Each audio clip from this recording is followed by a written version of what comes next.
PB.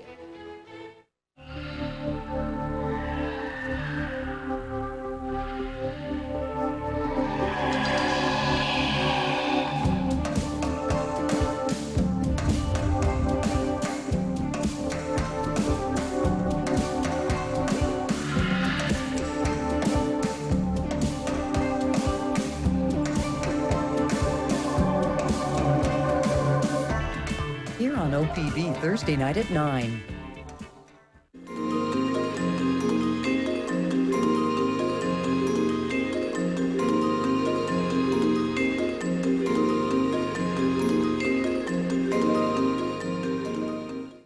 Funding for local broadcast of the NewsHour with Jim Lehrer has been provided by viewers like you and by the following. Safe Corporation, working for Oregon to prevent on-the-job injuries and to manage the cost of workers' compensation insurance. Safe, on the job for Oregon.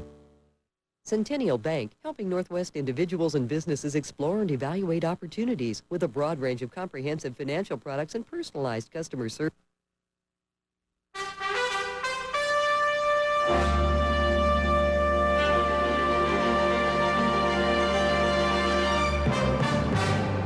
Good evening, I'm Jim Lehrer. On the NewsHour tonight, a summary of today's news, some perspective on staying alert to terrorism pre and post 9/11, a look at the Merrill Lynch settlement over what its analysts told investors, and the reprise of a conversation with science writer and thinker Stephen Jay Gould, who died yesterday.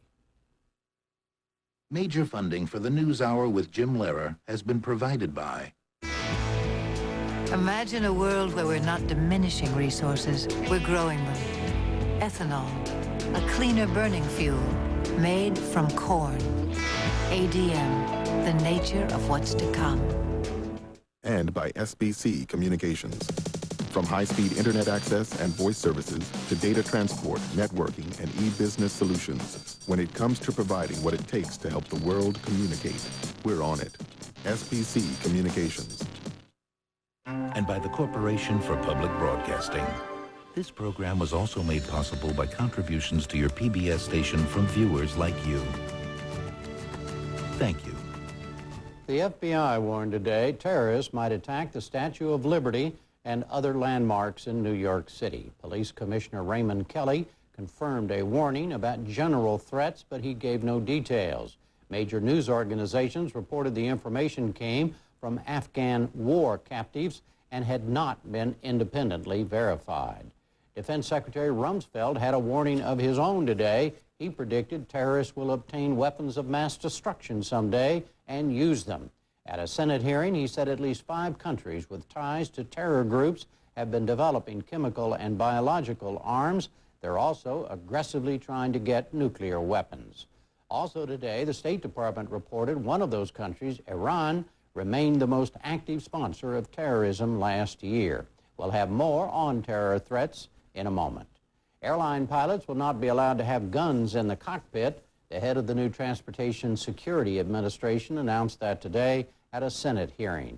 John McGaugh said highly trained marshals should be the only on-board officers with firearms. He said giving guns to pilots could create too many complications.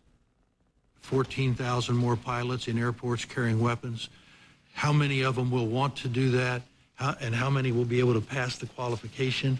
If they can't pass the qualification, do they now not fly? I mean, there's huge issues here. When I weighed all of them, I made a decision and stick by that decision because I've taken me long enough to make it that I will not permit firearms in the cockpit. McGaugh said pilots could use special in-flight maneuvers to knock hijackers off guard. He said he was still considering whether to let them carry stun guns or other non-lethal devices. Indian and Pakistani forces traded fire today in Kashmir amid fears of a broader conflict. At least 5 people were killed in fighting along the disputed border. Pakistan's ambassador to Britain told the BBC the 2 countries were very close to war. Both have nuclear weapons. India blames Pakistan for attacks by Muslim militants in Kashmir, including one last week that killed 34 people. Merrill Lynch will pay $100 million because of allegations its analysts misled investors. The money will go to New York and possibly other states in a settlement announced today. The nation's largest investment firm was accused of overrating various stocks to land the companies as investment banking clients. Merrill Lynch did not admit to any wrongdoing. We'll have more on this story later in the program. Also coming, alert to terrorism and Stephen Jay Gould.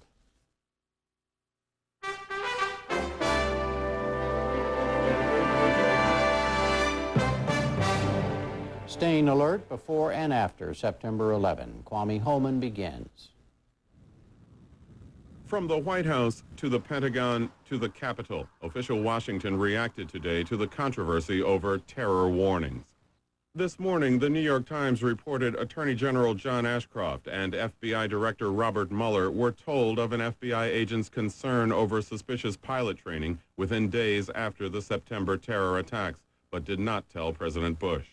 The Phoenix-based agent alerted FBI headquarters that Islamic militants were trying to gain access to U.S. flight schools. The agent briefed senators in a closed session at the Capitol this afternoon. At the White House, spokesman Ari Fleischer was asked if the president should have been informed about the memo sooner. Does the president not see a problem that this memo was out there, that the FBI and the Attorney General at least were briefed broadly about these suspicions, and they were not communicated to the White House or to the president until a week or two ago? Kelly, I don't think anybody needed a memo after September 11th to know that there were general suspicions that people were in flight schools. Everybody knew it as a result of September 11th. The flap about the memo comes as high-level officials continue to warn of possible future attacks. Homeland Security Director Tom Ridge told a group of business executives today that it would be naive to think the United States now is immune from suicide bombings or other attacks.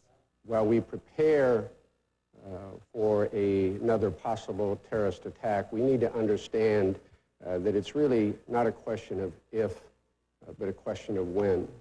The Office of Homeland Security operates on the assumption that this sophisticated, persistent terrorist organization that has cells around the world, that has struck us on September 11th in the most horrific kind of way, will do it again at some point in time. We operate on that assumption. Ridge said the nation's terror status remains at yellow, an elevated state of alert. Leaders of the House and Senate Intelligence Committees were briefed late today by Attorney General John Ashcroft. Afterward, Florida Democrat Bob Graham was asked about a report the Islamic group Hezbollah might target the United States. What we have in terms of targeting is a general increase in the threat, somewhat similar, unfortunately, to what we were hearing in July or August of last year. We know that Hezbollah, while it has not attacked the United States within our homeland, has attacked U.S. interest abroad and has operatives in the United States who have been trained and recruited for the purpose of carrying out terrorist activity. Defense Secretary Donald Rumsfeld made his comments about possible terrorist use of nuclear weapons before a Senate subcommittee this morning. With respect to the nature of the weapons, there's no question but that we will continue to be surprised in the sense that who would have, if you think about taking one of our airliners filled with our people and using it as a missile to fly it into the World Trade Center or the Pentagon, that is a new technique of terrorism. We can expect other new techniques of terrorism. The problem I see, and it's a very serious one, is that there has been a proliferation of weapons of mass destruction. And the terrorist networks have close linkages with terrorist states, the states that are on the worldwide known terrorist list: Iraq, Iran, Libya, Syria, North Korea, one or two others. Now, those countries have been developing weapons of mass destruction for some time. They are testing and weaponized chemical and biological weapons. They are aggressively trying to get nuclear weapons. We know that. Going out of Reagan. Two more administration officials appeared before another Senate panel. They, too, were quizzed about the pre-9/11 memos and intelligence, But first, Commerce Committee Chairman Fritz Hollings criticized the idea of arming airline pilots. First, the pilots wanted guns. No, we'll give them stun guns. Then the flight attendants wanted metal bars, 18 inches long, crowbars. And I guess they were going to give the passengers machetes and all and let them all just fight it out in the cabin. If I was a terrorist, I'd say, whoopee, we don't have to worry about all this security and your EDS system and whatever else. They got all the weapons on board for me. All I got to do is grab a bunch of them and take the plane over. Democratic senators then pressed Transportation Secretary Norm Mineta for answers about the FBI memos and warnings gathered before September 11th. In reviewing all of those reports, they really are of generalized information gleaned from the intelligence reports, and very little in terms of specificity about the method or kind of things that might take place. And I remember asking one time soon after the 11th of September, is there a way of taking all the pieces of information that we've heard since I've been here on the 20th of January and putting those dots together to have anything point to anything? Very, very difficult to do that. Yesterday's Wall Street Journal, Mr. Secretary, reported that the FBI informed the FAA a week before September 11th of the arrest of Mr. Moussaoui, the terrorist who wanted to learn, obviously, to fly large planes. The FAA chose not to pass along this information to the airlines, I gather, because the individual was arrested. The FBI sent the FAA the following information in a cable, June 5. It was a classified cable, meaning its contents were not to be widely shared. It said that Moussaui's arrest was part of an ongoing FBI investigation. It stated that the only suspect was in custody, indicating any threat that he might have created had been removed. Nothing in the cable indicated that an event was imminent. The cable it sent to the FAA simply said that Mr. Moussaoui wanted to learn how to, quote, take off and land a 747, unquote. It did not, and I repeat, it did not say that he only wanted to learn how to take off and was not interested in learning how to land. The cable to the FAA said, rightly or wrongly, the only pilot training he wanted was how to take off and land. So takeoff and landing are the only two things a suicide bomber is not interested in. So based on the nature of all this information, the FAA decided the threat was general and nonspecific enough that it would wait for further information from the FBI before it should notify stakeholders in the aviation community. Mineta said the various agencies monitoring threats to airline security now participate in twice-a-day secure phone calls. Margaret Warner has more. How do those on the front lines of protecting the public respond to terror warnings like the ones issued in recent days? For that, we turn to Thomas Menino, the mayor of Boston and currently president of the U.S. Conference of Mayors.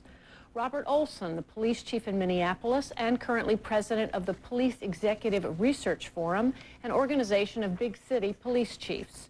Charles Barkley, president of the American Association of Airport Executives, the organization of managers of airports nationwide. He also served on the Airport Security Rapid Response Team created by Transportation Secretary Mineta after September 11th to come up with recommendations on airport security. And retired Colonel Randy Larson, director of the Answer Institute for Homeland Security, a nonprofit research firm. He helped develop Dark Winter, a 2-week exercise in the summer of 2001 that simulated a major terrorist attack on the U.S.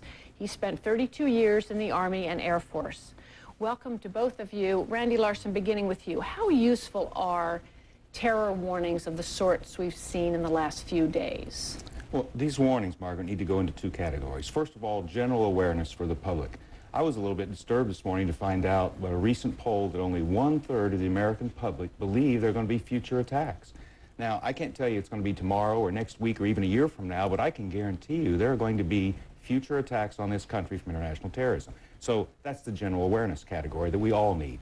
On the other hand, we need some specific information for governors, mayors, and county executives that they can make decisions. One of the problems is we're spending a lot of money on overtime for first responders and police officers. Of all the money we sent New York City shortly after the attacks, 70% of that went to overtime. So one of these days we're going to have to cut down on the overtime and save it for when we need it. We're also draining the energy of those first responders out there. So what we really need is some specific information for state and county officials, and we need general awareness for the American public. So Mayor Menino, what use do mayors like yourself put on or from these warnings, especially when they're generalized warnings like the one the Vice President issued? Well, we rely on the intelligence we have. Our police department works with the federal officials, and the information that we get back from them, we appropriate deploy our police in the city of Boston. But like it was just said, we have over the last 8 months spent a lot of money on overtime, and it's draining our city coffers. They're talking about federal assistance. They're talking about, the money for first responders. None of it's coming to cities, and cities are really draining their resources at this time. And also, the public. I was surprised by that poll because of all the warnings over the last 8 months. And how many times can you go out there and say something's going to happen, nothing happens, and people lose confidence in the warnings. But I think the police and the FBI are working hard on these issues. How often do mayors get specific warnings, but maybe unpublicized, of the kind we saw this afternoon, where they actually, the FBI warns the New York Police Department, and the New York Police Department goes about protecting, say, landmarks in New York? How often do you get those specific ones? Well, I've only gotten one call from the Attorney General saying that the city, Boston was under attack by terrorism, and we checked with everyone else. Nobody had the information. And it was on a Friday. On the Sunday, the FBI said, we cannot collaborate the warnings. And what happened, it froze our city for a whole weekend because they told the state and the city. Well, we weren't talking to anyone, and it got out to the press, and the press was asking me all weekend, what's going to happen to our city? Well, we had no information. Our intelligence, we had a good task force working, Boston Police and the FBI for the last several years. So we had all the information that was so-called good information turned bad. And so it's those warnings that people get frightened about, and I don't know how you deal with those. Chief Olson, do you find these warnings useful, and how good is the specificity of the intelligence that police chiefs like yourself and in other major cities are getting from the FBI and from intelligence? Well, I have to say that since September, these alerts have gotten a lot better. As that mayor mentioned, there's a lot of chaos in those early months on just what kind of information was coming out. And so now it was refreshing to hear today, again, pointing out the fact that we are going to be targeted at some juncture. And so the issue of specificity is not so much important as it relates to the entire country, but to the specificity of the region and or city of where they have definitive intelligence information that something might happen. This has to get to us so that we can make appropriate moves within our organizations to deal with it. So is it getting to you? Are there a lot of specific warnings that you all are getting that we in the public just don't know about? We are getting some, but I think even more so, we're getting some of the information that they really don't have, which I think is very refreshing. Again, we've got a great relationship with the FBI. Bob Mueller's done really a great job in reaching out to local law enforcement. And at least in our city for sure, and several of our members, they are now getting direct calls from the SAC saying something's up and here's the information we have. So we think this is all going in the right direction. Mr. Barkley, what about the airports? There's been a lot of discussion. We ran a little bit of a hearing today about the fact that there were warnings back in 2001, some just from the FBI to the FAA. Some cases the FAA moved them on to the airlines and the airports, but airlines and airports said there wasn't enough specific. Are these warnings being responded to in any different way now? No, in the aviation system, we've had for some time a series of levels of security alertness, similar to those that have been introduced for the nation. And we have been ratcheting up those levels based on security warnings, but we need to improve the aviation system, much as you're hearing the other panelists talk about the need for local governments, and airports are creatures of local government, to get better information, to get more information, and to get more specific information. And I don't think it's surprising that this is an evolving process of getting these warnings better because the problem's fairly new. But are you saying that in the absence of specific warnings, they aren't very useful, or are you saying you have to be at a heightened state of alertness all the time anyway, and so the warnings are sort of immaterial? Well, if we're at the highest level of warning now, and so if we could get specific information about a localized threat and a specific kind of threat, we certainly make changes there. But for aviation, the important issue is that we're now facing what is virtually a military kind of threat, a special ops team of suicide pilots on 9/11 that would have trained to get around whatever security measures we had in. So what we now believe we've got to do is put in a series of security measures, both public and, very importantly, non-public, and then vary those procedures so that the enemy doesn't know exactly what they're going to get in terms of security. And that's the effort we're going at. If we can get better intelligence on specific threats, we'll do even better at those targeted items. All right, Colonel Larson, though the reality is that most of these warnings are going to continue to be generalized because there isn't a lot of specific information, and authorities still want to be trying to prevent them, what are the greatest areas of vulnerability, do you think, in a generic sense in this country now, post 9/11? Okay, I think one thing the American people need to understand is that in the transportation community, most of the people in the transportation community talk about the airline system as Fort Knox. It is the best protected system we have. Can we make improvements? Yeah. But I'd say this weekend my wife's going to fly to Texas to see the grandkids, and I'm going to go give a speech in Illinois. And people should feel secure to fly on the airplanes. However, other elements of the transportation system, those 6 million containers that come into our seaports every year, less than 2% are inspected. So if you're a terrorist, you got a 98% chance of sending a nuclear weapon in a shipping container into the United States. We need to do something about that. And we cannot defend our ports by working in our ports. We have to defend an international transportation system, which means we have to work with our trading partners very closely to do that. 103 nuclear power plants, 68 of them are next to the navigable waterways. There's a threat for you. But look, I'm a retired Air Force pilot. We would refer to the United States as a target-rich environment, okay? We're not going to make it 100% secure. What we do have to do is to educate the American people, and I think we can look at the model they use in Israel. One of the 5 elements of their counterterrorism program is preparing the general public psychologically for more attacks. We need to do that in this country. But then you're not talking about preparing the public to help prevent attacks, but just essentially to be ready for whatever comes? Well, we need to have a realistic understanding. Look, between Friday night and Tuesday morning this weekend, 250 Americans will die on highways. We know that's a fact. That will happen. Now, are you not going to drive a car? I'm going to drive a car. I'll let my daughter drive a car.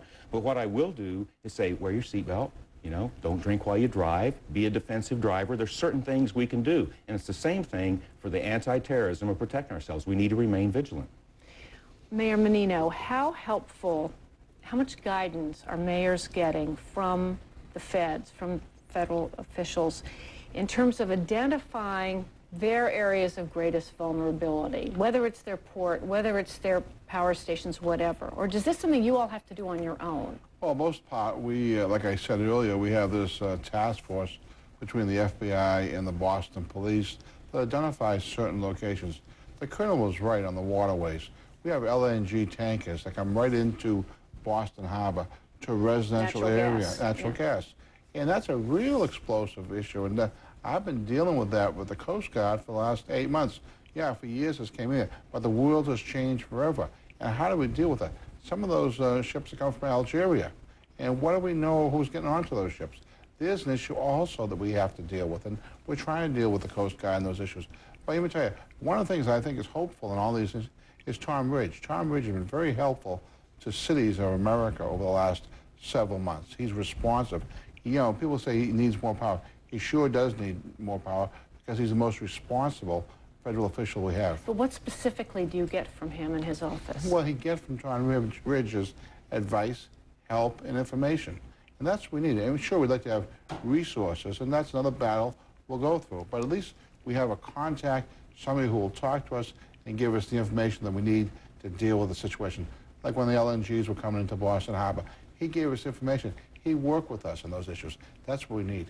Chief Olson, same general question to you. How much assistance and guidance are police chiefs getting from federal intelligence and law enforcement officials in terms of protecting potential targets, in terms of prevention? Well, like Boston, we're involved in a joint terrorism task force. We have regular meetings. The FBI and all of the other federal agencies meet with the locals, and we've done all of those kinds of groundwork things with them. I have to say that the collaboration and cooperation since September has quadrupled in its level, and it's been really a great start. The FBI specifically, who local law enforcement does most of their interaction with the federal government with, has just really been great in reaching out to local law enforcement. But can you give me an example of, for instance, without naming a city, of the kinds of information or tips you're getting from the federal level about a particular installation that you all need to step up protection on, or a particular kind of facility? Well, I don't know that we've, most of these things are pretty well obvious, and in fact, when you really look at it, it's the local officials and the state officials that have a far better perspective on the importance of some of these installations than the nuclear power plants and all those things are obvious. But there's a lot of other things that the local communities probably know more than they do, and it's us advising them as we discuss the issues that need protection. And Chip Barkley, in terms of the airports, again, how specific, how useful are the federal law enforcement and intelligence officials? I mean, is this now something they're running, or are the airlines running it, or are you airport managers running it, or is everybody involved in it at once? Well, no, the information is all coming from the same federal agencies that are feeding the information to other branches of local government, and that comes into FAA. They parse it out, or now TSA, and they're sending some of it to the airlines if it has to do with passengers and baggage. And of course, they're now doing the screening in airports. The airports are responsible for perimeter security and then the police protection and parking and some of the other things at airports. So it depends on the kind of threat as to what you're getting. But we need to vastly improve the intelligence we're picking up and the method of distributing it. And the more we can do with specific targeted information, it's going to be much more useful in aviation. I guess what I'm really asking you is, apparently last summer what the airlines said was, well, they gave us warnings, but they didn't suggest any specific security steps. You know, the FAA didn't say start barring your cockpit doors. In other words, are you getting specific suggestions, or are you getting the warnings, and then you all are supposed to figure out what to do? No, we're not getting specific warnings, but we are getting specific direction to increase security, but that's a general increase in security. Things like increasing the number of patrols and doing sweeps of terminals. All right. Well, gentlemen, we have to leave it there. Thank you all. Thank you. Still to come on the NewsHour tonight, Wall Street analysts and remembering Stephen Jay Gould.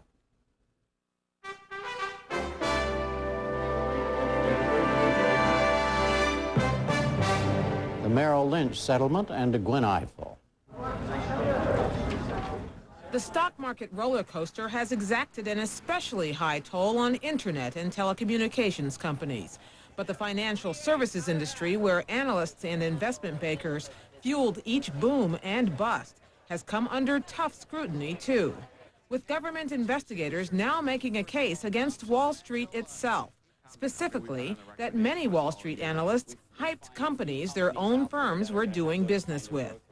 Such behavior would be a violation of what is often called a Chinese wall, an understood separation between a firm's analysts, who are supposed to give independent advice, and the work of its investment bankers. At this recent hearing, senators told Wall Street analysts that the collapse of that wall is part of what drove the Enron debacle. Have the Wall Street analysts kept their part of the bargain? And I regret to say that based on the investigation our committee has done, my answer is no, they have not. 10 out of 15 analysts who follow Enron were still rating the stock as a buy or a strong buy as late as November 8th. You now have a problem of appearances. Okay, before this you didn't. It's the issue of appearances of conflict of interest. And what we're trying to do as quickly as possible is to restore people's faith in the financial markets in this country so we can get back to business. New York Attorney General Eliot Spitzer has been investigating such conflicts of interest involving Merrill Lynch, the nation's largest brokerage firm. As part of his case, Spitzer released a set of private emails from Henry Blodgett, once the star internet analyst for Merrill Lynch. In one of the messages, Blodgett dismissed the prospects of the internet firm Excite at Home, but he touted the stock publicly. He also publicly recommended the internet stock GoTo.com, but wrote in a private email, "Nothing interesting about this company." Today, Merrill Lynch settled the case brought by the Attorney General. This agreement provides real reform. It changes the way Wall Street operates, severing the direct links between the research and banking divisions that tainted investment advice. Merrill Lynch agreed to pay a $100 million fine to New York and 11 other states, separate completely its analysts and investment bankers, and to ban analysts from being paid based on investment banking profits. The firm also issued a public statement of contrition, apologizing to clients and shareholders. Merrill Lynch CEO David Kamansky spoke today on CNBC. We clearly will be above and beyond reproach, have a much stronger system of checks and balances. The Merrill Lynch settlement does not end the investigation. Several other analysts working at firms like Morgan Stanley, Citigroup, and Goldman Sachs have also been subpoenaed. And late last month, the Federal Securities and Exchange Commission launched its own inquiry. For more, we're joined by John McConnell, professor of finance at Purdue University's Krannert School of Management, Paul Kudrowski, professor of business at the University of British Columbia. He was an equity analyst at HSBC Securities, an investment bank in the mid-1990s, and Gretchen Morgenson, a financial writer and columnist for the New York Times. Gretchen, what was the significance of today's settlement? Well, $100 million is a sizable amount, although to a firm the size of Merrill Lynch, it really is not as large as it is to you and me. And their public apology, I think, is meaningful. However, I do think that we do have to keep an eye on things at these firms because even though they said there were policies and procedures in place to prevent this kind of thing from happening, they obviously weren't minding their P's and Q's, as Mr. Spitzer found out. Professor McConnell, do you think that this was a significant settlement today? I see good news and bad news in the settlement. The good news is that the sanctions or the agreement was quite mild. It's not going to have much impact on the way business is done.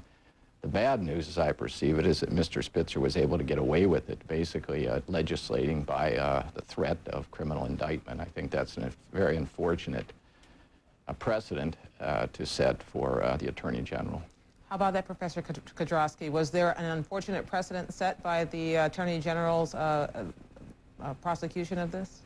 Well, you know, obviously you'd much rather see the firms deal with these problems themselves. I mean, whenever you have analysts saying one thing in public and doing something else in private, or in any way, you know, misrepresenting or even saying anything that suggests something different from what their public position is, I'd like to see the firms, you know, manage that problem inside the firm and not have to resort to having an attorney general show up and introduce discipline, because that's just it is a bad precedent in a sense. I'd rather not see litigators show up telling companies how to run their own businesses, certainly. But in this case, I mean, there was just no sign that the major brokerage firms were doing very much concrete to change the way they've done business for many, many years now. Well, Gretchen, let's talk about the way they've done business. Is this a widespread practice, what was happening at Merrill Lynch, in which apparently he is investigating other companies for as well? Well, it's hard to know. We do not have, of course, all the documents from the other firms, but I can tell you that during the mania, the tech stock boom that we had in the late 90s and in 2000, anything goes was the mantra. And that meant as long as the investment banking fees were coming in, rolling in, and as long as investors were eager to have the next offering, really there was nobody minding the store, nobody policing, nobody making sure that these recommendations had some basis in fact. There were crazy valuations given on these stocks by these analysts that were held out as independent observers. So, Professor McConnell, if you believe that the Attorney General should not have been involved in this, then who should have been minding the store? Well, first, I've looked at the email messages in detail, including the one that Mrs. Morganson had in her New York Times article, and in that particular email, she deliberately excised the last sentence, which completely exonerated Henry Blodgett. So having looked at the evidence, I don't How did it exonerate know him?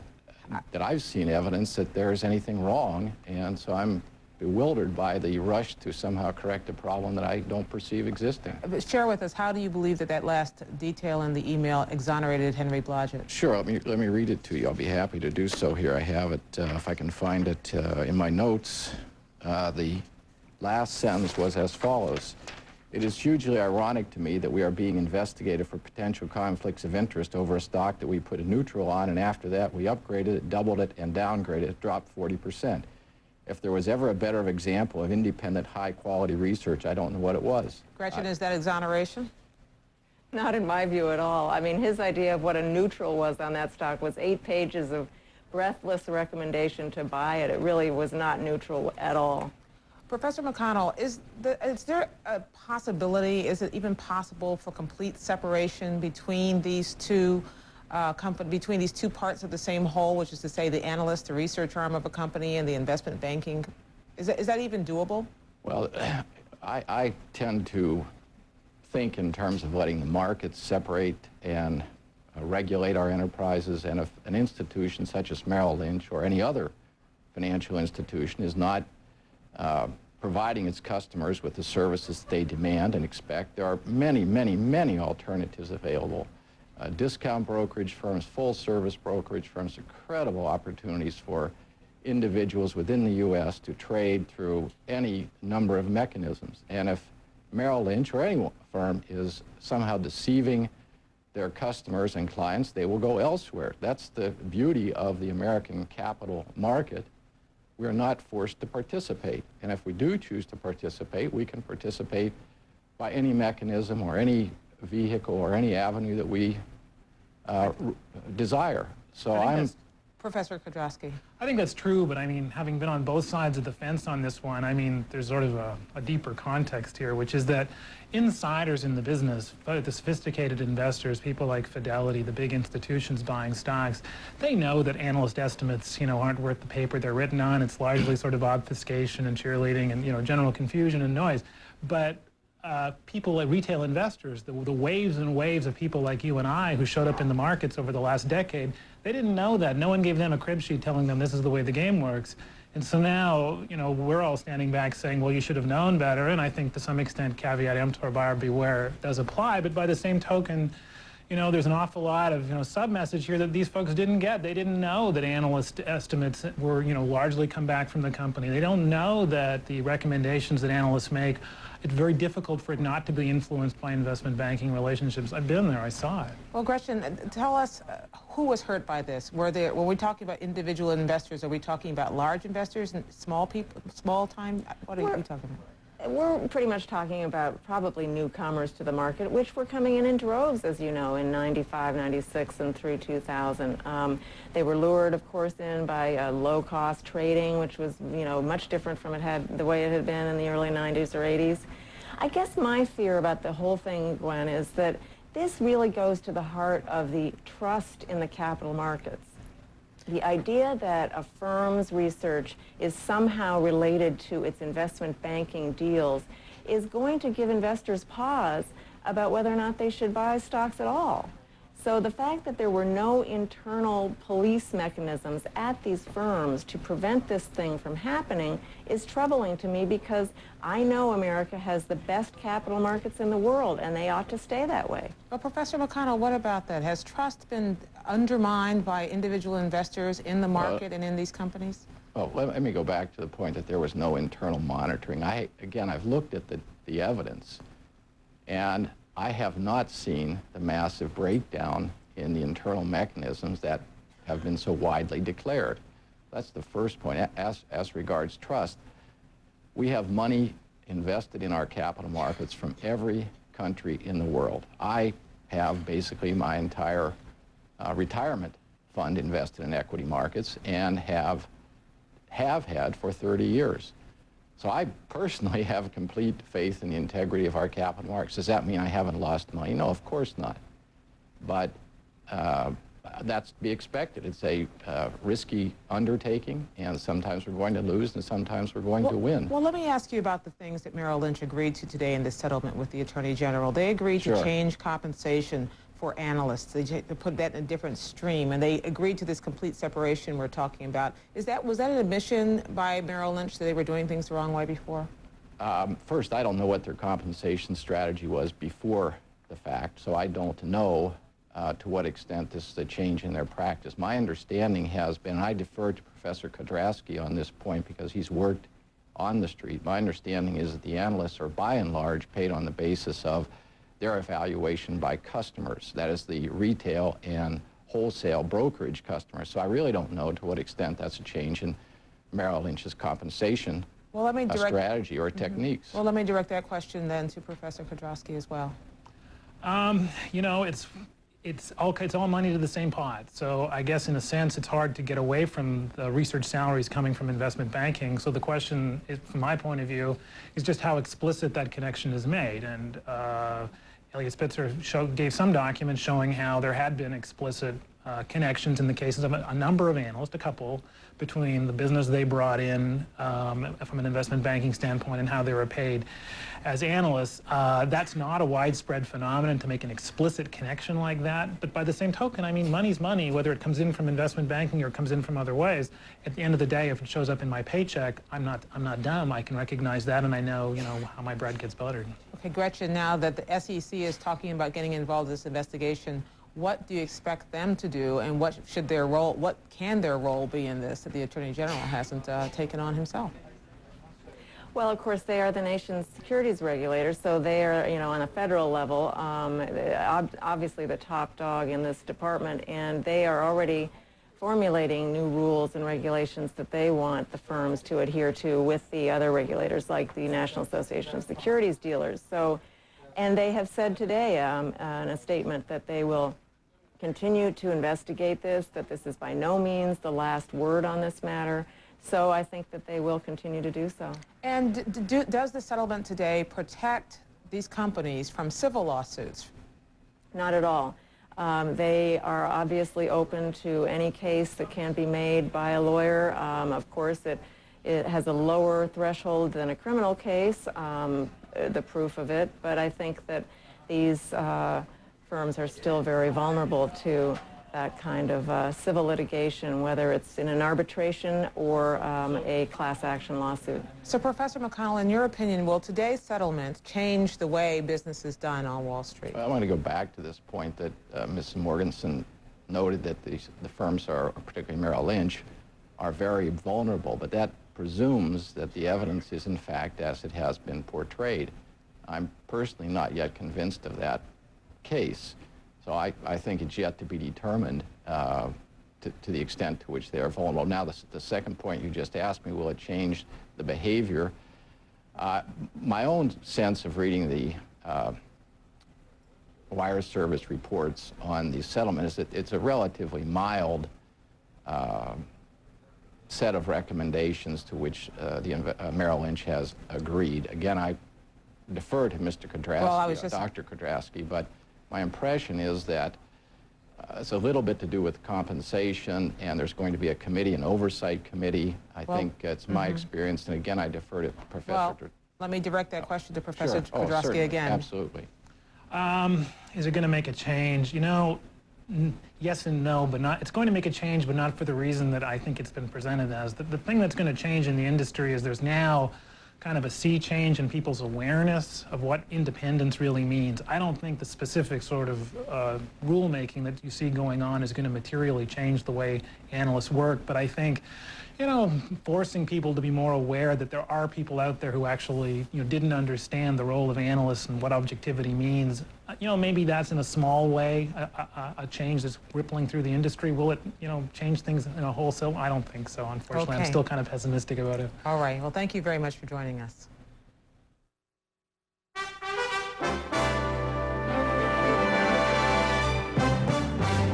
Finally tonight, remembering Stephen Jay Gould, the Harvard professor in zoology and geology, professor of zoology and geology, died yesterday at age 60. He was a prolific writer, a longtime columnist for Natural History magazine, and author of numerous best-selling books.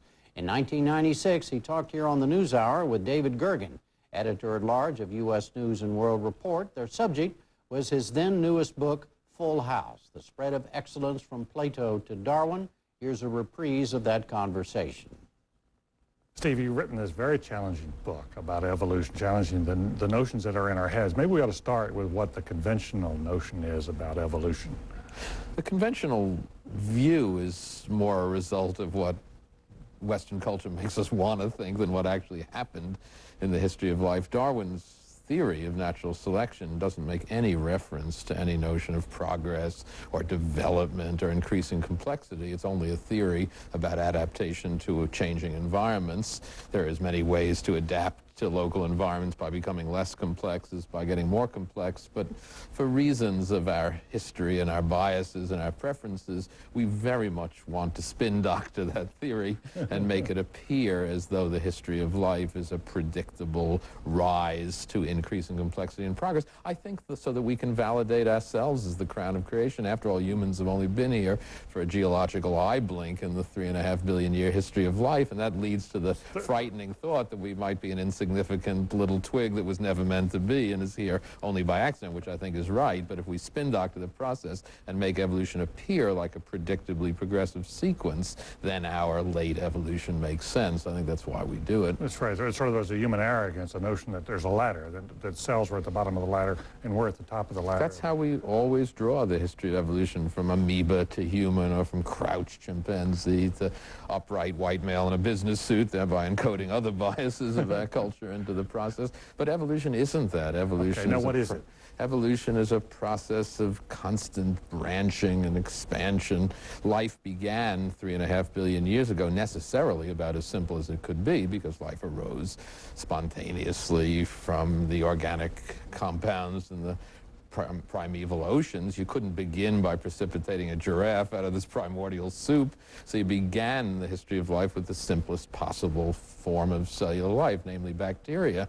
And since there's no way of getting any simpler as life expanded, every once in a while you get something more complex, because that's the only direction open. But if you look at the full range, rather than falsely and myopically concentrating on the history of the most complex thing through time, what you see is that the most outstanding feature of life's history is the constant domination by bacteria. In fact, this is not the age of man, as the old textbooks used to say, or the age of mammals, or even the age of insects, which is more correct if you want to honor multicellular animals. This is the age of bacteria. Bacteria have always been dominant.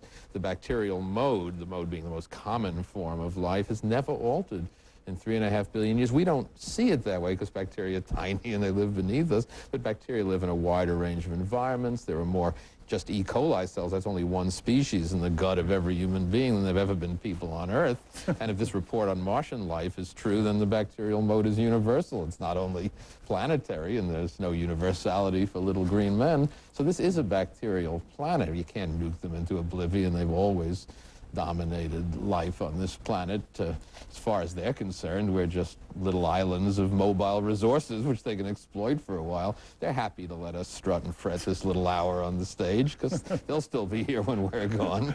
But you see, you don't see that unless you're willing to look at the history of life as the full range of its variation through time. I mean, it is true the most complex thing has gotten more complex. Once there were only bacteria, now there are humans, but that's not the result of an intrinsic, defining, central drive. It's just a kind of random movement away from a necessary beginning at maximal bacterial simplicity. That's all it is. You used an analogy which I found quite helpful to me in thinking about the randomness of it all.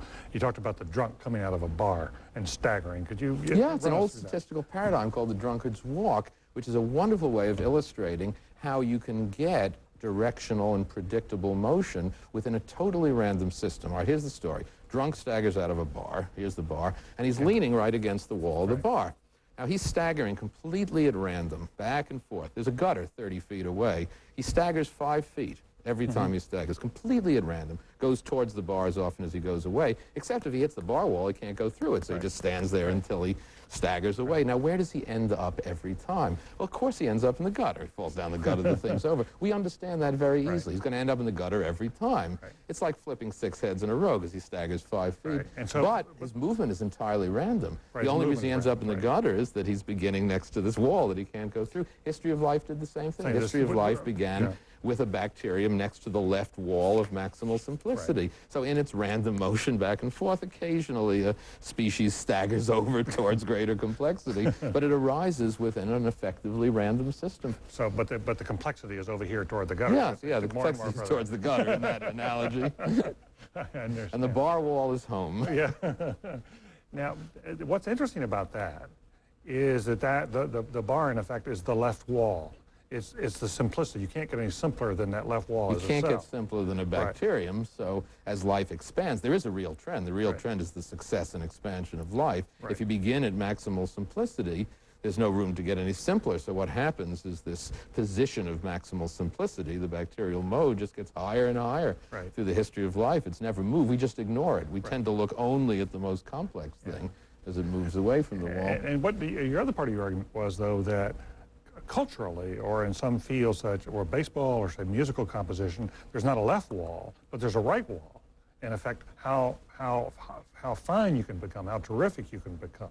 That was interesting too. We haven't had a 400 hitter in baseball since 55 years. 55 years. Ted Williams. And all the and whatever happened to the 400? Yeah, it used to happen between 1900 and 1930. 7 different players did it. 9 out of those years. No one's done it in 55 years. To understand that, you have to use the same perspective of considering the full range of variation rather than our usual false way of just looking at a single thing moving through time. That's why I call my book Full House. It's not only the poker hand and life's randomness, it's a plea for looking at the full range of variation. Everybody assumes that 400 hitting disappeared because hitting's gotten worse. After all, it was good. It used to exist in abundance. Nobody's done it for 55 years. What you have to do is reconceptualize the whole problem in terms of variation. That is the full house, the full range of variation. When you do that, you realize the following. The average batting average has never changed. It's always been around 260. It fluctuates back and forth, but it stays around 260. And that's not an absolute measure like running a mile or throwing a javelin. 260 is a balance between hitting and pitching.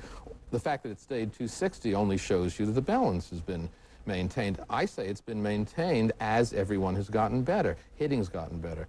Pitching's gotten better. Everything's gotten better. The balance remains the same. Now, as everything gets better, the variation shrinks. That's all that happens. There's a right wall of human limits based on how tall we are and our musculature. Nobody's ever going to hit a ball a mile or pitch at 200 miles an hour. Ty Cobb was standing right next to that right wall in 1910. But the average level of play was so much worse. He was so much better than the average that his hitting could be measured as 420. Today, everybody's gotten enormously better. Wade Boggs a few years ago, Tony Gwynn today, they're standing the same place Ty Cobb was, an inch from the wall. The best players are always there, but everyone's so much better now that the average has moved right next to them. So their performance, which is equal to Cobb's, is now measured as 340 or 350. So in other words, the disappearance of 400 hitting, paradoxically, is measuring the general improvement of play, and not, as we always thought, the exact opposite of the disappearance of batting skills. But you got to have that full house perspective. I understand that. And let me ask you this. You also write about German composers. You had this period from the late 1600s until the early 1800s, a very short period, when you had Bach and Beethoven and Mozart and Haydn, all these wonderful German composers. Yeah, their full lifespans between 1685 and the 1820s. Where are they today? And I speculated in there that if this concept of right walls has any validity, it's conceivable, I'm not sure this is so, that you can run out of accessible styles since the arts demand innovation as a criterion of genius. It's possible in certain fields that you can run out of accessible styles. The arts loves to say, well, the avant-garde isn't understood, the next generation will. And maybe that's often true, but it need not always be true. Maybe you can really run out of styles that intelligent people can comprehend. And perhaps that's happened with the classical music tradition. I'm not sure that's the explanation. Do you think the same paradox but holds, that you may not have the Bachs and the Beethovens, but that the general level of musical composition has improved, or do you think I think there have to be Bachs and Beethovens. There are so many more people, musical training is available to so many more, but it may be that we've hit a right wall in terms of accessible styles, and since we demand innovation as a criterion of genius, there may not be more innovative styles to be found. Yeah. Final question. When Darwin completed his book, The Evolution, in 1859, the final paragraph was, there is a grandeur in this view of life. Is there grandeur in your view of life and of evolution? Oh, yes, and I share Darwin's position, because Darwin's very explicit. The grandeur is in the spreading of the diversification, the constant surprise, the constant novelty. And he compares it to the planet, which just cycles around the sun year after year and after year. He says, and whilst this planet has gone on endlessly cycling, from so simple a beginning, endless forms, most beautiful and most wonderful, have been and are being evolved. That's his closing line. And that's your closing line as well. Thank you very much. Thank you very much for having me. Thank you.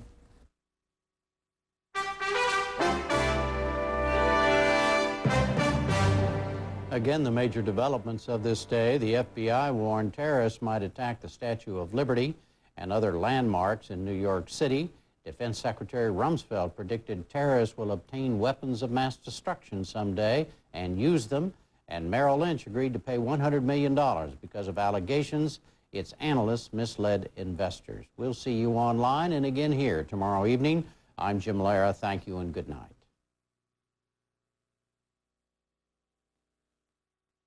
Major funding for the NewsHour with Jim Lehrer has been provided by...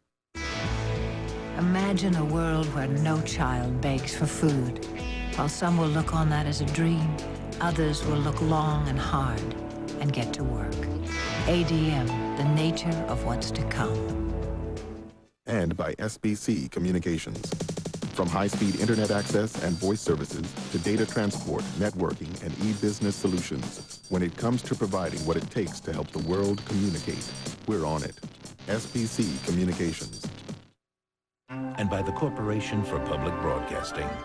This program was also made possible by contributions to your PBS station from viewers like you. Thank you.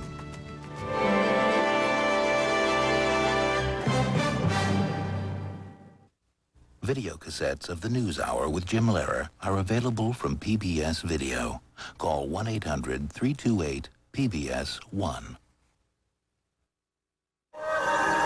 This is PBS.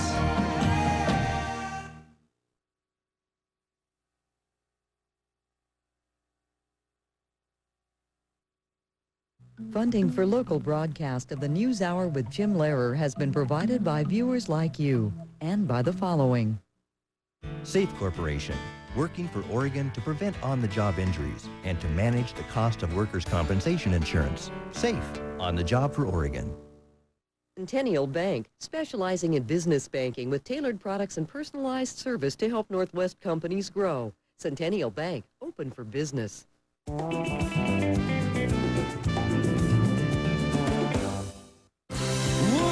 Evolution is not tinkering with the bodies, it's tinkering with the recipes.